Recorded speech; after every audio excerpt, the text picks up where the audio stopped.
In the previous module, we have seen how to create a Windows web server and a Linux web server. The problem with both of them are they are standalone servers. What if there is a downtime or if there is anything else which is happening to my servers? How do I recover them? Unfortunately, we don't have an option. If it is a standalone virtual machine, it comes with 99.9% availability, which means it has 8 hours and 50 plus minutes of downtime per year. Can I place my high availability code in this virtual machine? Clearly, no. I need a better option. Before getting into the option, we will see what can happen to my individual virtual machine. The first one is unexpected downtime. In that case, Microsoft has a healing process. If there is a problem from their side, automatically it is migrated to another available virtual machine. This is why we have 4 extra update domains in a fault domain. And within maintenance, we have planned maintenance and unplanned hardware maintenance.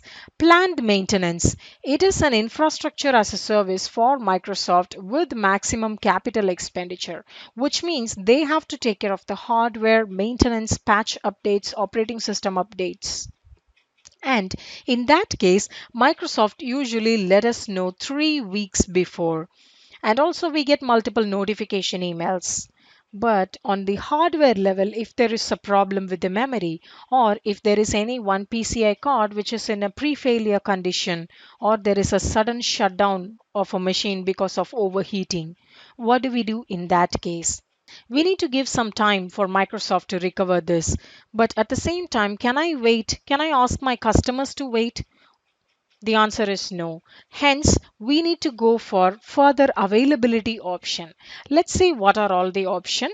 In high availability, we are going to see two different options. One is virtual machine in availability set. Another one is virtual machine in availability zone. We will start with availability set. In order to understand this better, I'm going to explain it in the whiteboard. We will draw 3 fault domains, which is rack. And every rack has 20 usable update domains. Let's assume here is my one VM. What if the top of the rack switch in this particular rack is gone? I get a downtime, which is 8 hours of downtime. What if this particular server is gone? I still get a downtime. In order to avoid this, we have virtual machine in availability set. Here, I have the concept of distributing this virtual machine into another update domain, another fault domain, but within the same data center. Let's say this is fault domain 1, 2, and 3. And for virtual machine and availability set, I need minimum of 2 virtual machines. You cannot accomplish this setup with one virtual machines. So I have my first virtual machine here. My second virtual machine will be automatically placed by Azure in another fault domain, another update domain, which is not affected during the planned maintenance.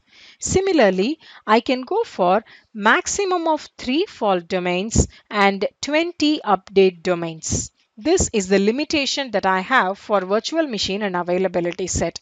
By accomplishing this, I get 99.95% availability, wherein I still have 4 hours 50 minutes of downtime. Can my VMs in virtual machine and availability set can survive if there is a problem in the data center level?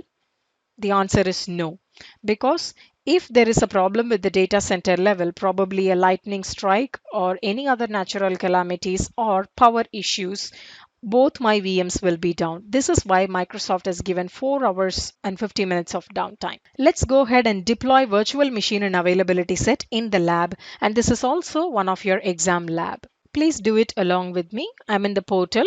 Click on virtual machine. And for this, I'm going to create a new resource group. I'm going to name it as high availability. VMAS, VM in availability set. And I'm going to choose East US. And the last time we have ignored this particular option. This time we are going to choose availability set. and we don't have any existing availability set, hence we have to create new. We'll give a name. Do you see the maximum fault domain is 3 and the maximum update domain is 20? But here I'm going to create only two virtual machines in availability set. So it can be spreaded across only two fault domains and only two update domains. Hence, I'm keeping both of them as 2. I'll choose Ubuntu machine and I will keep the basic SKU. I have given the password and confirm the same password. Rest all procedure is similar to creating a virtual machine. Hence, I haven't explained about my individual clicks and I'm ignoring the tag also. And I hope you understood the importance of tag and why we need tag in the real-time environment. But this is for testing purpose, hence I'm ignoring these options. The deployment is initiated, which is going to take the next 3 minutes time. I will pause the video. I will come back and I will add the second virtual machine in the same availability set. We will see what are all the options that we have to choose. Our first virtual machine in the availability set is ready. Now let's create our second virtual machine in the same availability set. It has to be in the same resource group. I'm giving a different name. It must be in the same region as well. Choose availability set, and now we have the AS1 our availability set in the drop down menu. I'm keeping all these basic options. Ports must be allowed. And under disk and networking, I'm keeping all the basic option. Once the validation is passed, the deployment is started. I'll pause for some time and I will get back once the deployment is completed. Our second VM in the virtual machine and availability set is ready. Now let's go to the resource group and see what are all the resources which are getting deployed. As you can see, it is pretty much same like our previous lab, which is creating virtual machine. There is only one thing which is holding both these VMs together, that is our availability set. Here we have one extra resource which is showing a dashboard for both the virtual machines. If you see, both the virtual machines are running. Here the fault domains numbering starts from 0, not 1, 2, 3. It is 0, 1 and 2. So the first virtual machine is in 0 fault domain and 0 update domain, and the second one is in first fault domain, first update domain. So we have two fault domains, two update domains. Let's see how exactly it is spreaded. We have a very nice PPT for it. This is what exactly we have accomplished. We have image 1, image 2, which means VM1 and VM2. If there is a planned maintenance, only one update domain, which means my first VM will be rebooted. At that time, my customers will be routed to the second VM. And if there is a fault domain related problem, which means if there is a hardware problem, switch problem, my VMs will not be affected. My virtual machines in availability set are in two different fault domains, two different update domains. Now this is how I get my 99.95% availability, which means I still have 4.5 hours of downtime. My customers are still not okay for it.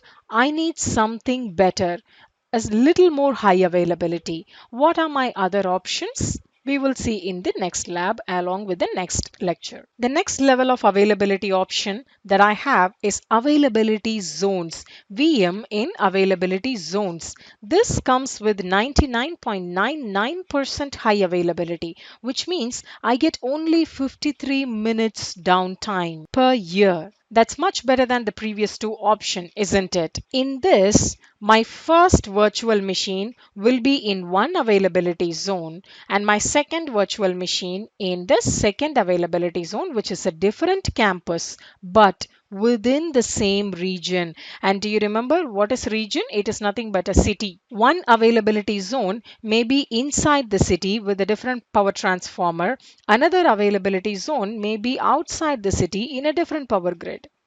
And overall, the maximum of availability zones so far any region has is only 3. Minimum, it could be 0. For example, if you pick up the South India region, there are no availability zone concept at all. But if you pick up East US, we have all 3 availability zones. If there is a regional level disaster, we will not be able to recover this. But this is the maximum availability that we have. If there is a zonal level disaster, for example, there is a power grid which has gone bad, or there is a lightning strike in this particular data center, I will still be able to get my data from the second machine, from the second availability zone. Now let's do a lab for virtual machines in availability zones. I'm in the portal. Click on virtual machines. Again, this is pretty much the same procedure, but there are two different options which we need to be very careful. Which two options we will see? I'll put it in the same resource group, high availability, VMAZ1. And this time I will put it in East US. Here I will create availability zone. Last time we have created it in availability set, and the previous time we haven't chosen anything for the infrastructure redundancy. This time it's going to be availability zone. And do you see the maximum that I have is 3. That's because I have chosen East US. Let me choose South India. No availability zones are available for this location. This is why planning where to create your virtual machine or virtual machine in availability set or availability zone is very important. Location plays a major role. With ECUS, I have all three. So for the first VM, this is my first virtual machine in availability zone. So I'm going to give 1. When we create our second virtual machine in availability zone, we need to give 2. So this is the first important option. This is also your exam lab, and make sure you don't do any mistake in this and also the next point. So these two are the important points. I'll leave it with basics. I'll probably change the CPU size because I have limitation of 6. I mean, we all have limitation of 6 core CPUs. I have given the username and password. Rest all procedure is same. But in the third page, in the networking page, under public IP, click on create new. This is the second option that we have to be very careful about. Click on create new and make this IP zone redundant. By default, the public IP will be static. You don't have to manually change it, but make this zone redundant. This is a very, very important step. If you don't do this, there will not be any migration from one availability zone to another availability zone. It functions pretty much like an availability set.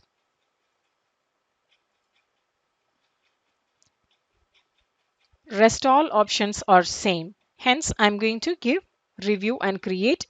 Once the validation is passed, I will create this virtual machine, which is going to take 3 minutes time. So I will pause the video.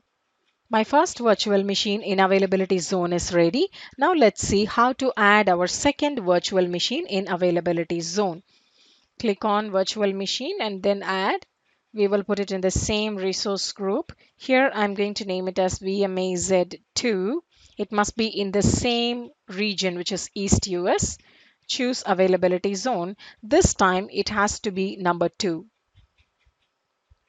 I'll change the size of the virtual machine to a 1 core machine. Allow the internet traffic. And once again, here is the second step that you need to be very careful. Click on the public IPs create new option and make it zone redundant. Not only confined towards zone 2. We are making it zone redundant. Since I'm going to keep other options basic, I'm creating here itself. Now this initialization and deployment will go for a few minutes, but I hope you understand the concept. This is how we have to add 2 or 3 different virtual machines in availability zone. Now this is how we accomplish maximum availability in Azure for virtual machines. You might wonder, I still have 53 minutes of downtime. Is that the maximum or is that the best Azure can give? Absolutely not. Here is where you need to ask yourself the question, how can I minimize it to 0 instead of 53 minutes? Here is where you need to think beyond virtual machine. Are VMs the right option for me? Or should I go for web apps or Azure Container Services or Service Fabric? These are all the other compute options of Azure. We also have batch, which is high performance computing for big compute and big data. These are all the other options that we have. But in virtual machine, the maximum availability is only via virtual machine and availability zones. Try practicing the lab with those two configuration options, and this is going to be your exam lab as well.